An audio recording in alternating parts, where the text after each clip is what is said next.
And this meeting is being recorded. Okay.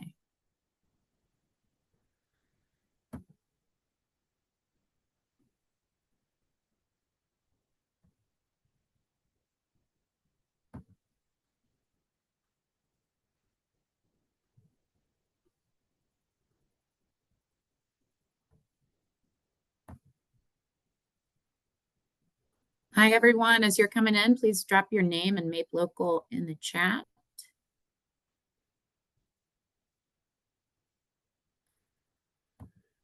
Still have people coming in.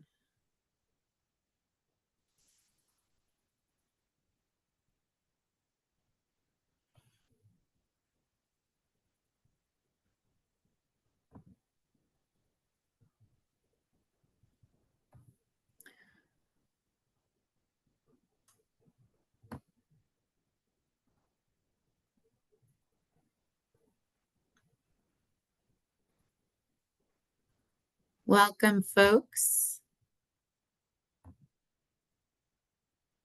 to the MAPE Political Council's Legislative Priorities Overview. We're going to get started in just a sec. Please drop your name and MAPE Local in the chat. Hi, Danielle Superstar Gora.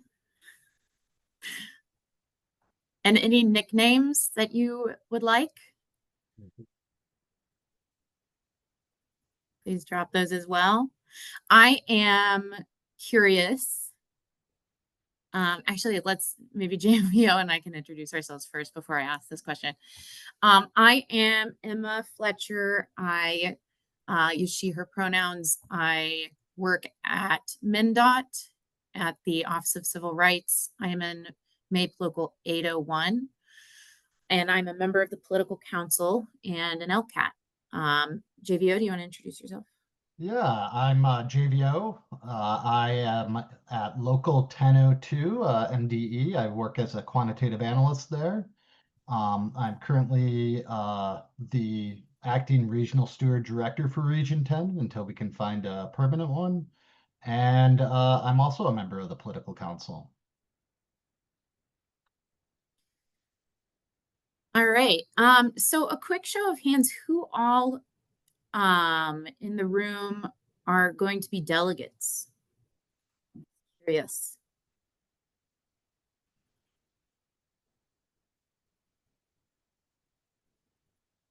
Cool, cool.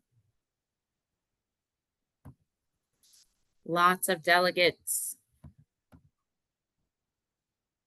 That's great. Thank you. You can lower your hands.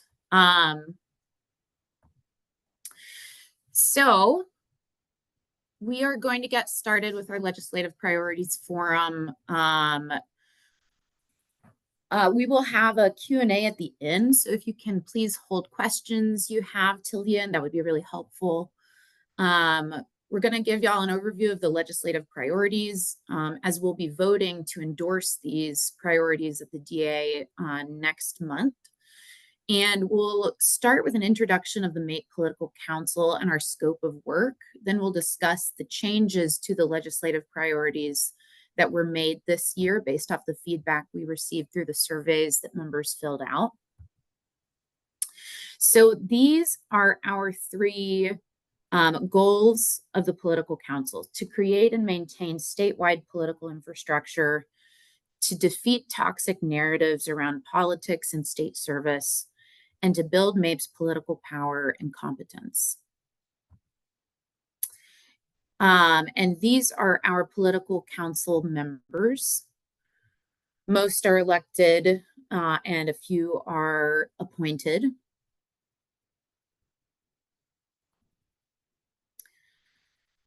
And a little bit about MAPE's political advocacy structure. So the Political Council, we conduct member education and set legislative priorities in the platform. The Political Action Committee, or the PAC, endorses candidates and coordinates candidate-specific election work. And then the Political Fund is a board of directors subgroup that coordinates and decides on independent expenditures.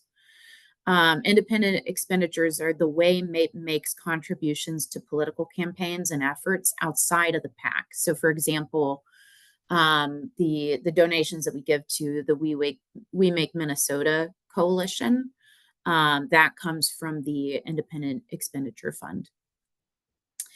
And PAC membership is anyone who contributes to the PAC. So if you donate to the PAC fund, you are a member of the PAC. Or if you door knock for the PAC, that you are participating in the PAC. So we're going to be voting to endorse the legislative priorities for the 2026 at DA.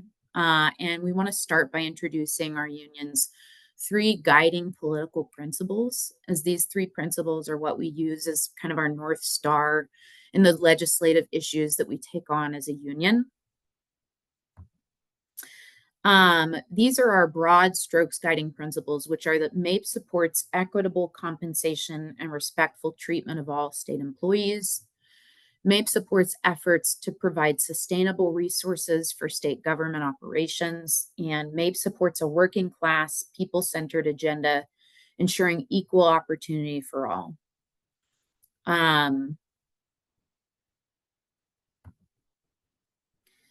And so the process for adopting legislative priorities on this next slide, this is the 3-step process for how we make these decisions on what goes into our legislative priorities. Member forums and local listening sessions, which we did over the last couple of months. Scope and refine items for delegate assembly endorsement, which the political council finalized in our last meeting 2 weeks ago, and coordinated advocacy during legislative sessions. So with the help of our legislative staff and our events like Lobby Day, we coordinate our advocacy to push the legislature to enact pro-labor, pro-worker legislation. Next slide. Thank you. Who went to Lobby Day this year? Quick show of hands.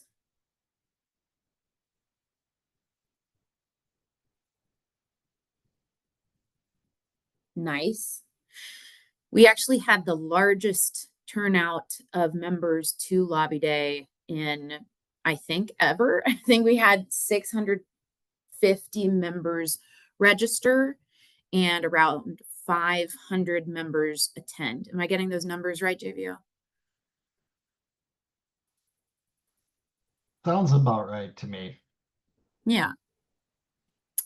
Can anyone, a few folks just jump off mute and share what Lobby Day was like for you, what that experience was like? Or you could drop it in the chat. Go ahead and hop off mute. No need to raise hands. Hey, this is Jackie Blogsfett.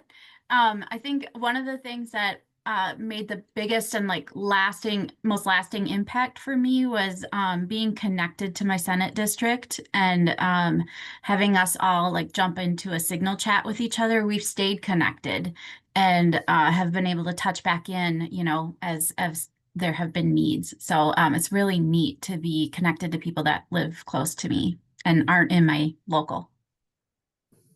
That is so great to hear. I had the same experience meeting MAPE neighbors and building connection with them. Thank you, Jackie. And I'm seeing some great stuff in the chat. Powerful. Mentoring new employees and speaking to their representatives. Energizing. Sore afterwards from walking around. I was as well. We did a lot of marching. Oh, thank you, Meredith, for those numbers. 458 people attended Lobby Day. Great. In hindsight, I wish we hadn't cheered so hard for Walls. Yes. Though I did hear some fun chants at Walls. I think it was Tax the Rich. There were several hundred people in the rotunda calling on Walls to tax the rich as well. Give us back our scarf. Yes. Um, so our central message for Lobby Day was tax the rich to fund our agencies. And I think that made an impact. Whenever hundreds of workers are at the legislature putting eyes on legislators, they're gonna know that we're watching them and we're paying attention. And the idea with Lobby Day is exactly that, that legislators hear directly from us and feel accountable to us. This session didn't win some of our demands, such as the fifth tier tax bill, which would increase funding to our agencies. It also saw a devastating takeaway of healthcare from undocumented adults. But we did fight off the tax exemption for data centers and secured an increase to our pension payouts, as well as these other bullet points that you see on the screen. There were some wins, and you can see from this list that we made some gains in this session for members and workers in our state. But personally, I don't feel like this session won enough. How do other folks feel about this session? Either you can come off mute or drop it in the chat.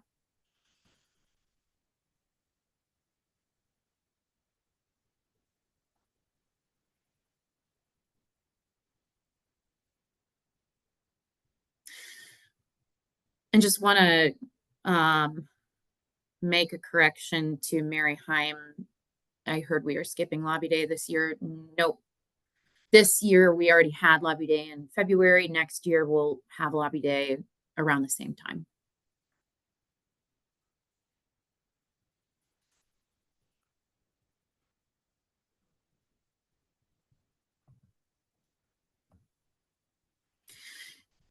So what do folks think needs to happen both in our union and in our labor movement in Minnesota to have an even bigger impact on the legislature next year?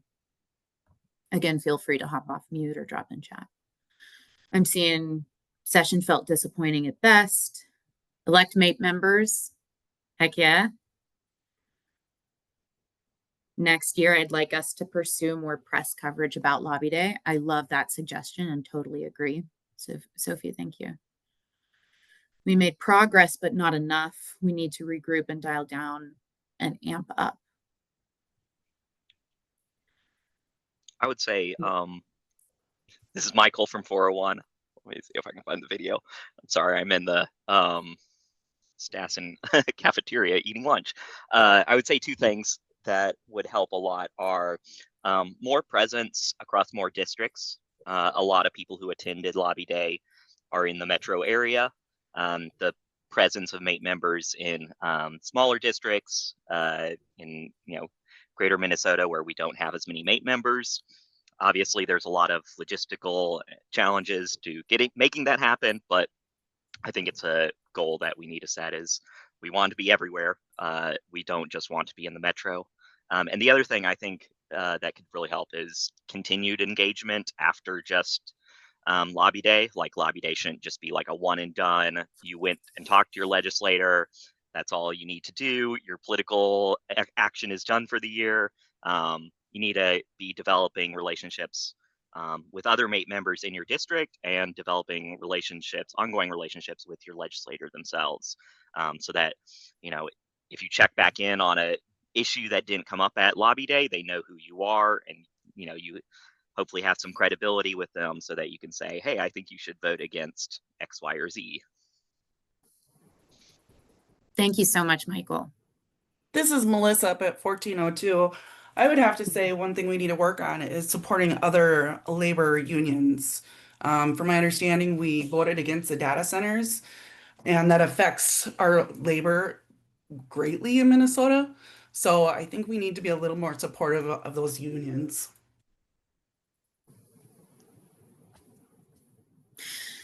Thank you, Michael and Melissa. And I think, Melissa brings up an interesting point, which is the data centers, which a lot of us in labor and MAPE see it as actually a really good thing that these large corporate entities who are profiting off of these data centers aren't getting tax breaks, and those the tax money that they pay are going to fund our agencies. But you know, unions are divided on that question because the data centers are also job creation. Siobhan.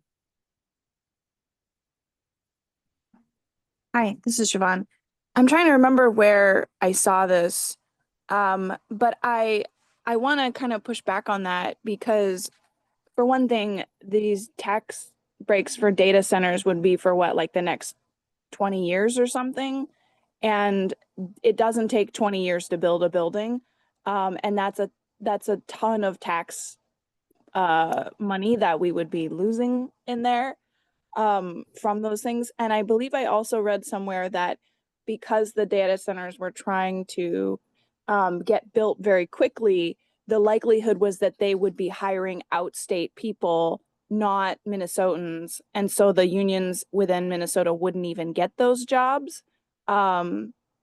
So I don't know. I feel like we need more data on that, but I think that we should probably like, if in any, I mean, this is going off road there, but like in any sort of like consideration like that, we should actually look at like what are actually sort of the deeper issues there and whether or not what people are claiming is happening is actually what's happening. Because I think it's very easy to sort of have that veneer of like, well, they said that this would hurt unions because of building trades, and like, well, but if they were never actually going to use Minnesota union workers, and also like Minnesota union workers, great tax cuts for Amazon and Meta for the next 20 years, I don't think that trade-off is worth it, which sucks, but there are always the trade-offs there. Plus the environmental impacts of data centers, just other than that. So Thank you, Siobhan. Monica, go ahead. Yeah, just piggybacking off of that, this is Monica, working commerce in the energy division. So in terms of data centers using a ton of electricity, even though there will be a tax on that part, just the use of that much puts in jeopardy, especially with incoming federal potential impacts, could really jeopardize our 2040 100% clean energy goals. So that has some likelihood impacts on our membership base and jobs on the energy division side. So that's something that I'm worried about is also that worry of impact of jobs in our energy division. So want to make sure that we are weighing where we might gain and or lose jobs. Thanks, Monica. And last hand for this one will be Kara. Go ahead, Kara. Hi, yeah, I want to turn the conversation to other things that we can do. And one of the things I think was lacking in the past lobby days I've participated in is more education about how to convince the legislatures on specific items that we are pushing, that they are good for their district, for their community, and for their ultimate political gains. It's most of the times the legislatures have not read all of these bills and don't understand what's going on. And if we have more background and more data on why these are important that we can spin. I live in a Republican area, and so I'm generally fighting for things that are good for the union and not necessarily so good for big business. And I need to have more background that I can use to say why this is important for our area and why they should vote for it. Thank you so much, Kara. That's really helpful feedback. Just better and more education on how to convince legislators on the issues that are facing us and that we're pushing for. Really good feedback. And thanks everyone who jumped in and offered their thoughts on Lobby Day and our political strategy when it comes to winning what we need. And just kind of bringing it back to Michael Yost's original thought. Personally, I think that we need to build a stronger organizing infrastructure and labor in Minnesota, and we need to intervene in the caucuses coming up next year and introduce a pro-labor list of demands to push both parties in a direction that's better for working people rather than corporate interests. We're going to talk more about that plan later in the discussion. But let's move to the legislative platform stances. So just a quick show of hands again, who filled out the survey to weigh in on our legislative priorities for next year? That survey went out about a month and a half ago, and we collected, I think, over 100 responses on that. It was really great to see. Lots of hands, lots of thumbs. Thank you so much for contributing to the conversation around what is in our legislative platform for next year.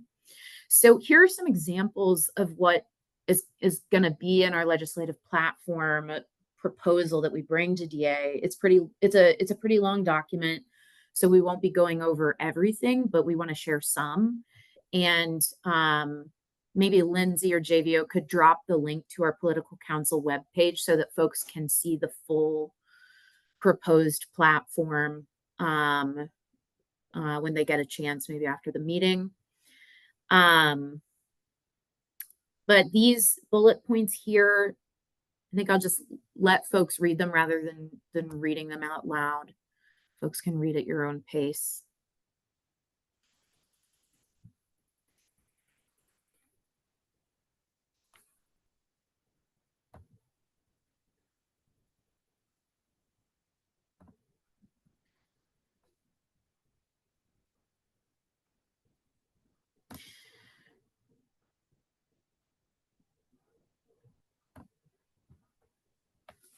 And JVO, do you want to go to the next slide where we have a few more examples of these items on our platform? And these are ones that haven't changed. JVO is going to go in depth here in a few minutes on what changes have been made based off the feedback we received, but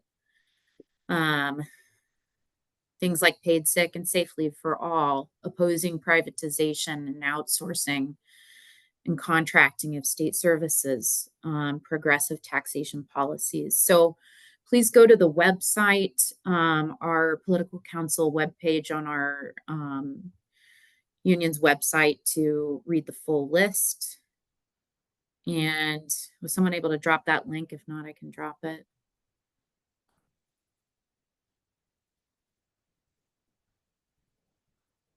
Yeah, I was not. I'm No problem. managing too many things on my side here, it looks like. So I have it here. Let me drop it real quick. sounds good. Do you is it time for me to take over here? Or wait, nope, you have one slide left. Oh, I do. Okay. So, yeah, now for the changes that were made to the platform. So based off the feedback we received, we've reorganized the platform to conform to a new format. There was a lot of feedback of like, this is a giant mega wall of text and it's hard to read. And someone, I can't remember who, but made a really great suggestion of formatting it to kind of 3 types of items on the platform, which is we support, we oppose, and we believe. So that's the new format that you'll see on the legislative platform. And I'll send it to JVO to describe more of the changes and additions to our proposed platform. Yeah. And once again, thanks everybody for submitting responses. Record number this year is great. We had some awesome feedback, and we incorporated so much of it, pretty much any suggestion. We really did take that to heart when we were reviewing the legislative platform. So the first thing is equitable compensation and respectful treatment for all state employees. So, you know, you can read it there, but really, think of things like RTO. Walls refused to negotiate on this condition, and it looks like the fight for RTO is probably going to have an element, if not all of it, that goes to the legislature to be able to push back and win this. And so, that's why, incorporating this into, we believe that all decisions that govern our working conditions should be included in the contract negotiations, including telework. And so that was clearly a big one that people are really, telework was a big one and big piece of feedback that people are giving to us. So then the next one is, again, about sustainable resources for state governments. We support progressive revenue generation that closes loopholes, raises taxes on the wealthiest Minnesotans and corporations, and removes tax burdens from the working class. And to ensure fully funded state agencies and responsive public services. And I think this last piece, which was a great addition this year, is we oppose the creation of duplicative state programs that divert resources from existing operations. We know that our legislators and politicians love to create new shiny programs, but oftentimes that can come at the expense of existing programs. I think of something like DCYF, which we had these elements working in existing organizations, and it seems like we added another infrastructure level of bureaucracy and administration as a cost to providing these services rather than thinking how we can work within the existing structure. Oops. So we oppose using money to acquire resources which were not made with acquiring resources which were not made with a livable wage. So we support legislation such as the North Star Act, which prohibits state and local law enforcement from using state resources for the purpose of civil immigration enforcement. This is, how we can protect people in Minnesota, workers in Minnesota, from being taken without without a warrant from their workplace, their lives, and their families. We support legislation that promotes and expands remote work opportunities for workers. And then we had some modifications. And so one is MAPE supports working class centered agenda and equal opportunity for all, ensuring equal opportunity for all. And I just want to take a moment here. If people want to come off mute or put in the chat, why do you think we changed to working class, or from middle class families friendly? Or what are people's understanding of working class that might make more sense in this framework?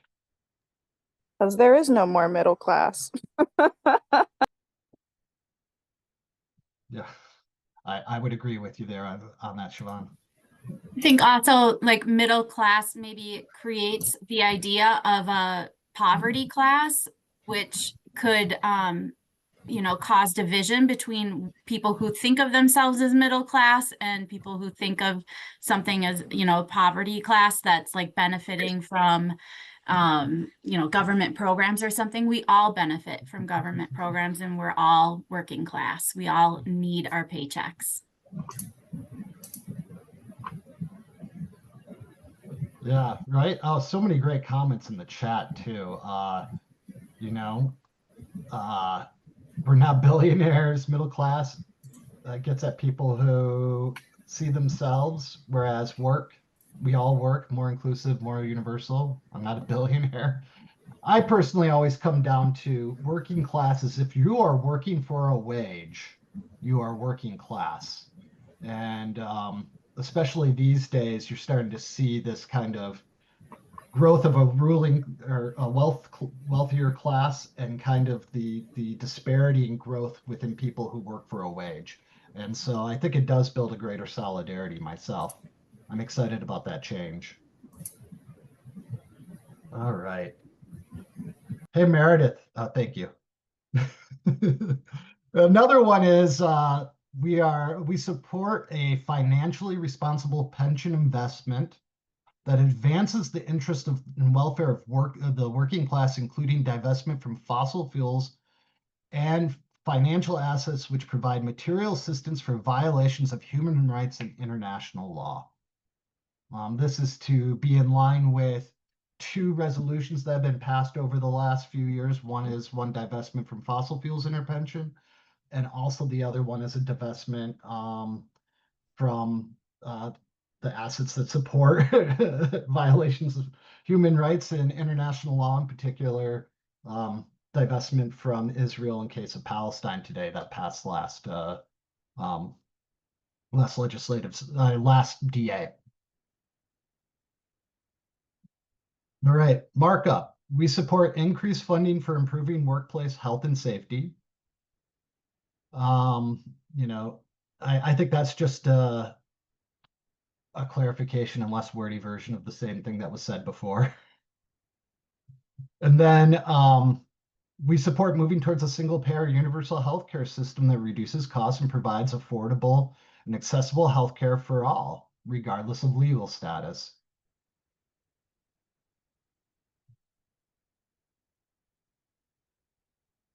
And then we support statewide broadband fiber networks that provide equitable and affordable internet for all.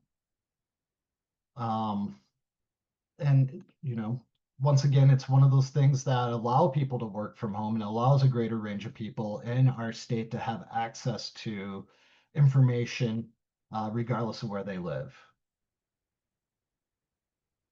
And so now we have time for questions. You know, I think this is a good opportunity for people to raise any concerns that they could have or any kind of thoughts about our legislative platform going forward and how can we build on this going forward too, because a lot of people here did participate in providing feedback, and I think that's important to have in a democratic union. So feel free to come off of mute or put questions in the chat.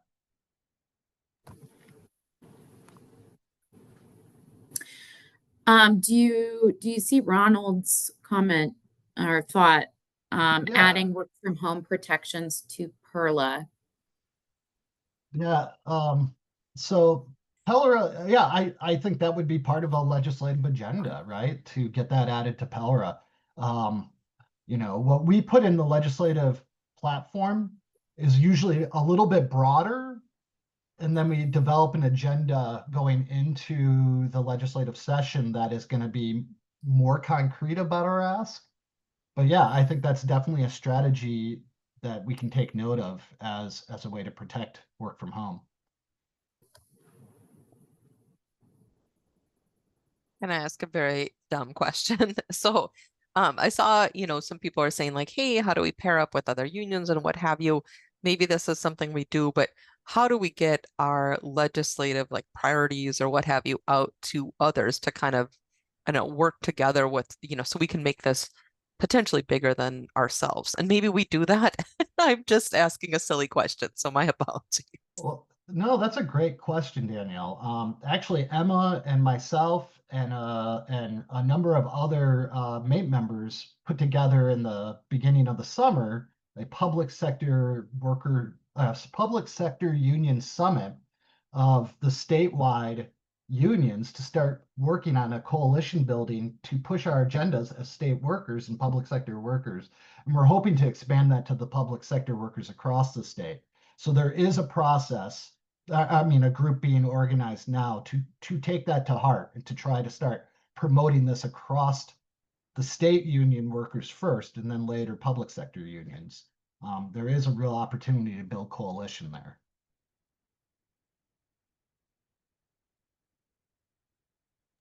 Hey, JVO, just to jump in real quick, this is Lindsay. Hey, guys, I'm also from the Political Council.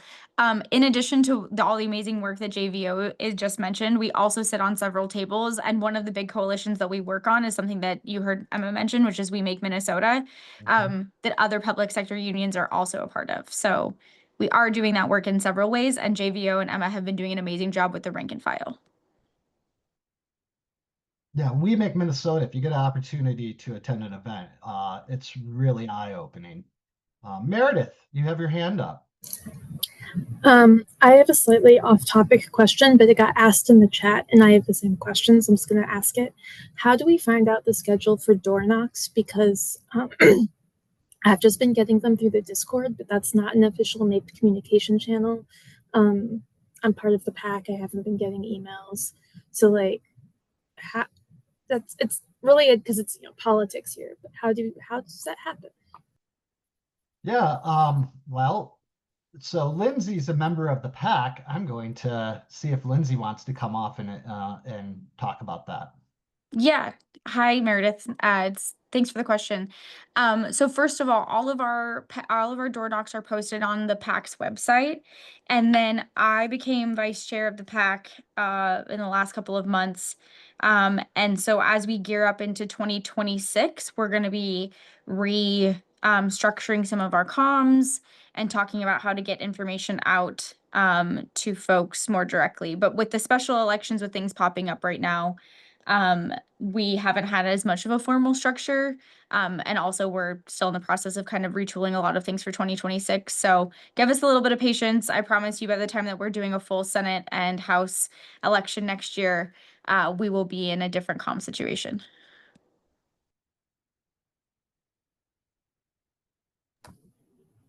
Thanks, Lindsay.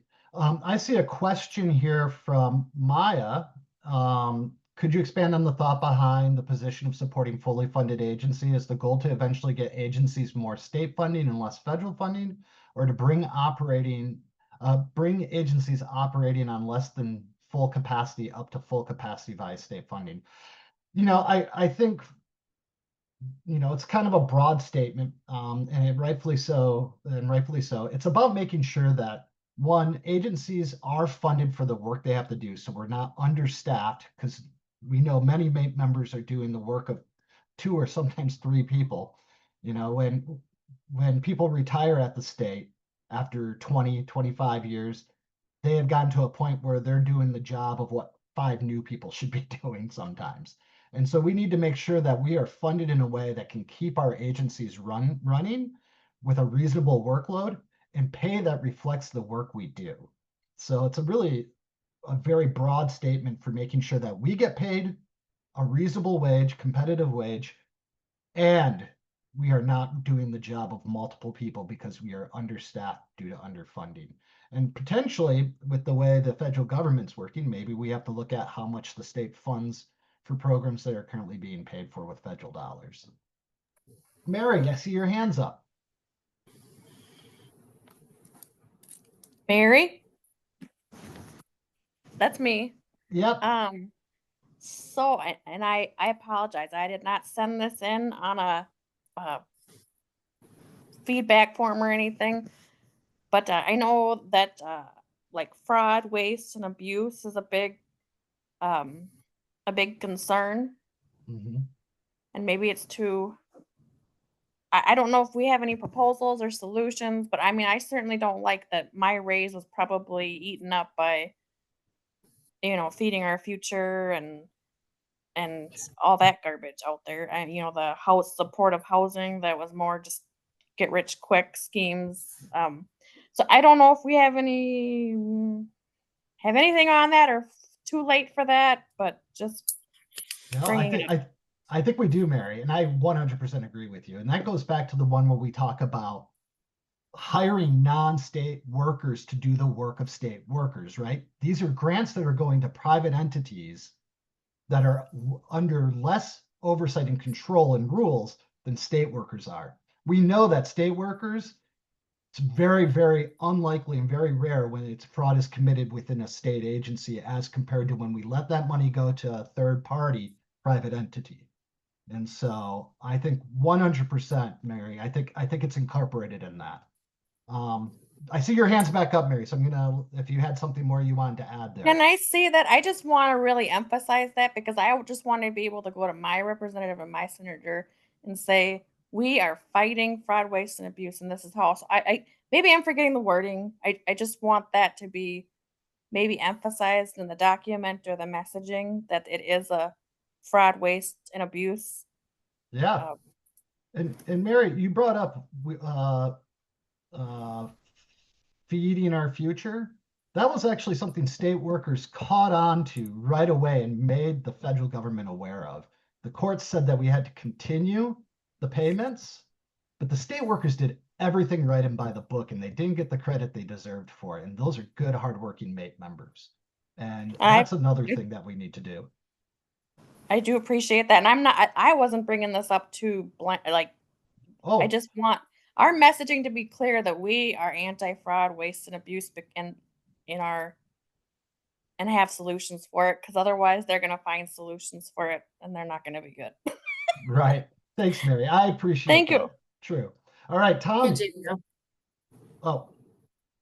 Yeah, thank you. My question is, or is going to be a little bit more abstract, potentially longer term, but I learned recently that the Aquatennial, the origin of the Aquatennial, was created specifically to bury the fact of Bloody Friday in Minneapolis, where quite a few protesters, wage worker protesting, were murdered by the Minneapolis police.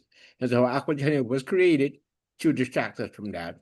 So what I'm saying is, it feels like a lot of the public to have a negative view of unions.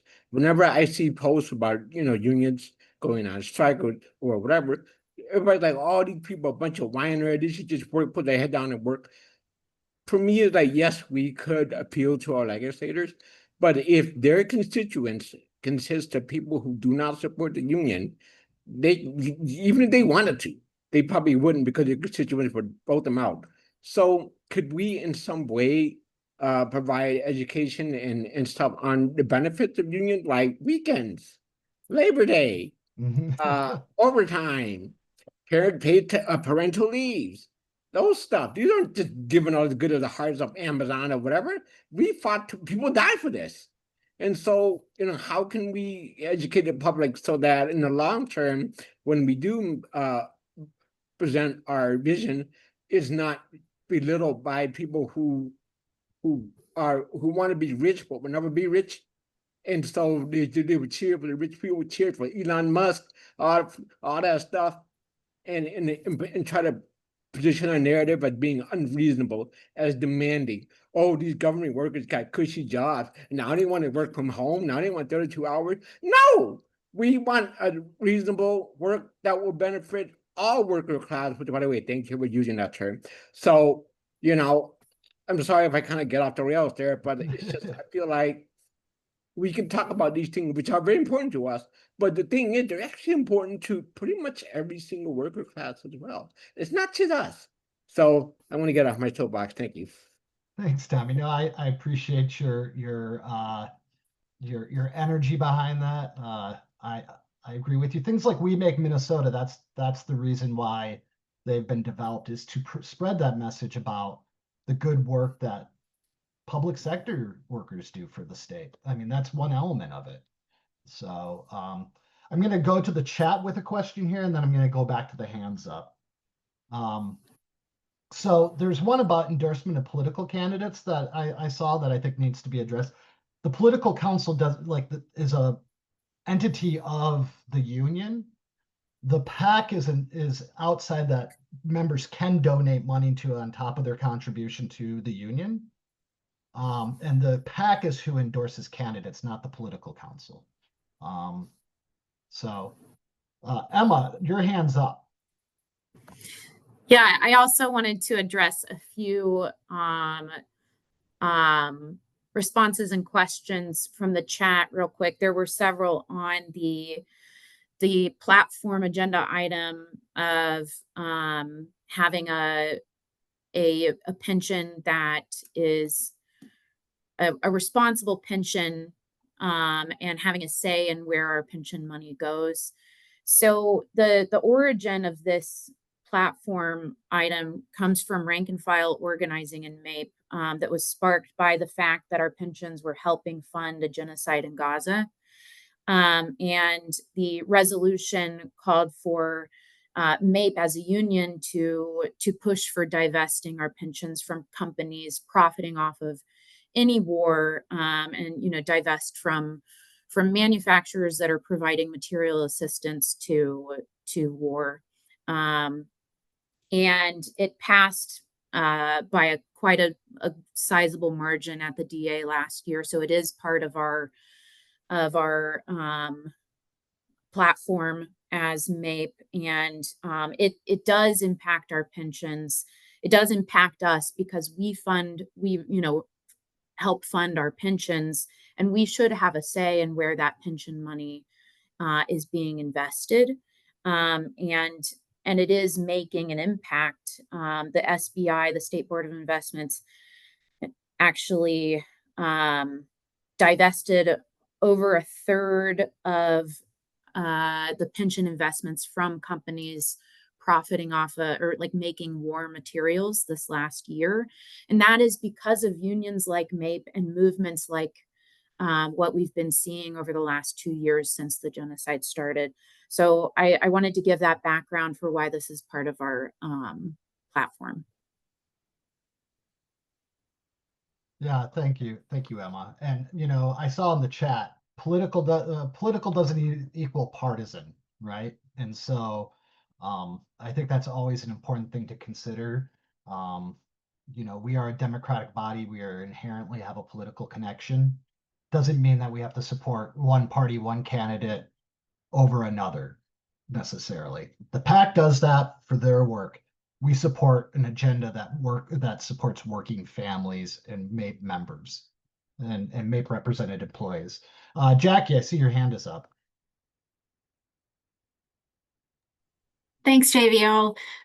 This is kind of going back though to the conversation on the fraud, waste, and abuse that I really feel is, I don't know if the right term is like a dog whistle, but you know, things like this are used to convince people to not have faith in their public schools, and they'll say things like, you know, testing. My kid is just taking too many tests or something like that. And it's really easy to cause people to lose faith in public institutions with these dog whistle things like fraud, waste, and abuse. But the truth is that we should be pushing back, I think, and saying, you know, this is all the more reason to fully fund our agencies. When you keep creating these programs and then not funding the agency to actually fully administer and coordinate the program and do it well and monitor it and everything, then this is how fraud and abuse are possible.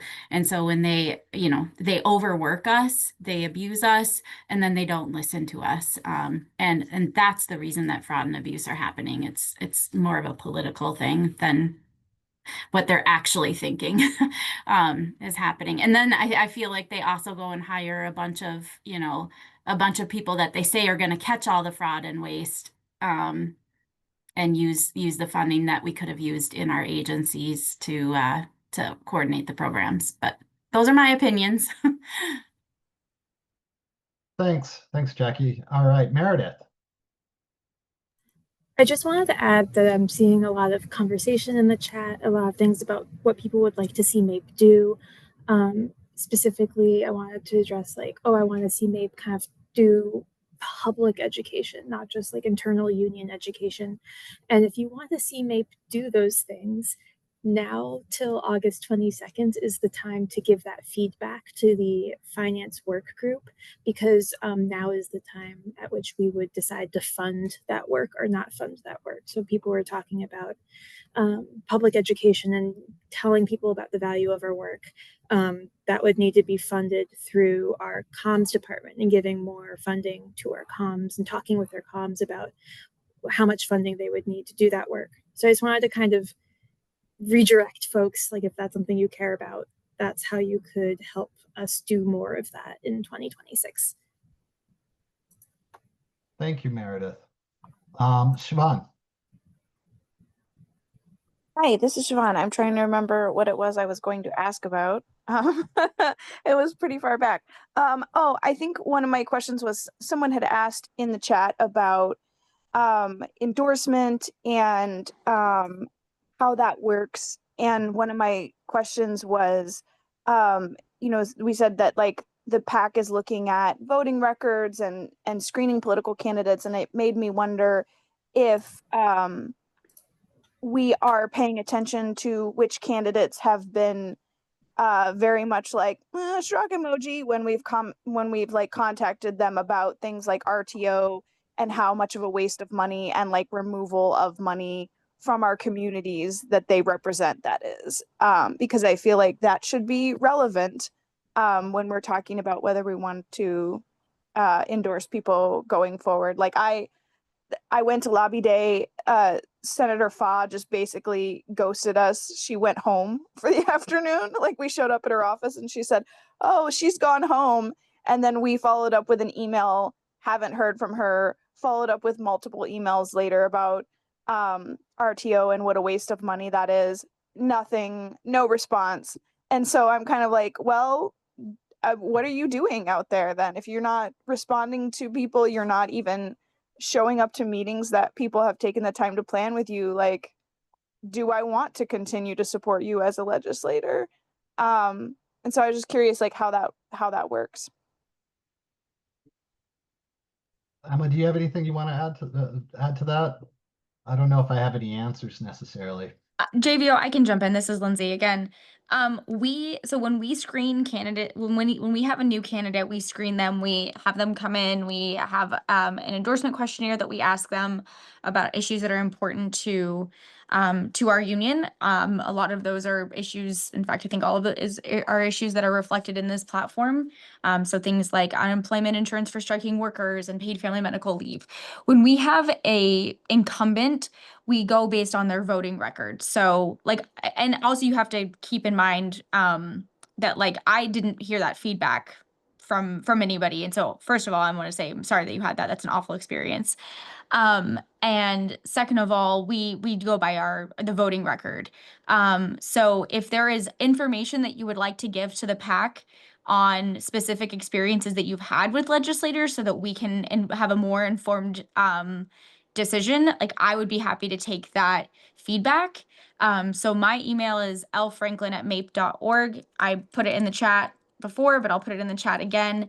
So anybody that has PAC related questions or PAC related concerns or anything related to the PAC, please send me an email and I'd be happy to schedule some time to talk with you if that's what you want, or to at least hear what's going on. So yeah, and I'm really sorry that you had that experience. That's incredibly frustrating and disappointing, to say the absolute least. Yeah, no, I don't know if you are on the Discord or not, but during the earlier in the year when we were talking a lot about RTO more, and sort of people were reaching out to there were a ton of there were a ton of legislators that were basically like, this is not my problem. It's not that big of a deal. I don't have anything to do with this. And some people who were like, no, we think it's good for you to be back in the office and micromanaged. And I feel like that should definitely be something that, MAPE as a whole is aware of, but I don't think many people are necessarily know that is even a PAC issue. And so I feel like maybe one of the things is like, how do we get people to know that this is a thing that they can communicate, other than, since those conversations are happening in sort of these more informal and like member focused areas as opposed to sort of larger spaces. All right. And I know Local 301 is Katie because she keeps putting her name behind it in the chat. And I'll take Katie, and then I think we need to move ahead to talk about the civic engagement officer. And I have to hop off, JVO. I'm so sorry. Sorry. all. Yeah, no worries. Hey, this is Katie. Can y'all hear me? Yeah. Cool.